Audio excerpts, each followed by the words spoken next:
Qasim sorry نے تحریک عدم اعتماد پیش نہیں ہونے دی۔ قاسم سوری کا اقدام سپریم کورٹ کے 5 ججز نے غلط قرار دیا، وہ ملک میں آئینی بحران کی وجہ بنے۔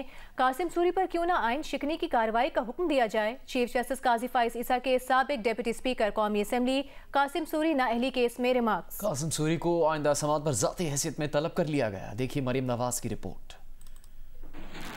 سپریم کورٹ میں این اے 265 کوئٹہ میں قاسم سوری کی انتخابی عذرداری کیس کی سماعت چیف جسٹس قاضی فائز عیسیٰ کی سربراہی میں 3 رکنی بینچ نے کی۔ قاسم سوری کے وکیل نعیم بخاری نے کہا، قاسم سوری کی نااہلی اور ان کے حلقے میں دوبارہ انتخابات کا معاملہ غیر مؤثر ہو چکا، انہوں نے تو استعفیٰ دے دیا تھا۔ لشکری ریسانی کے وکیل ریاض احمد نے کہا، قاسم سوری غیر قانونی طور پر عہدے پر براجمان رہے، ان سے مراعات اور فوائد واپس لیے جانے چاہیے۔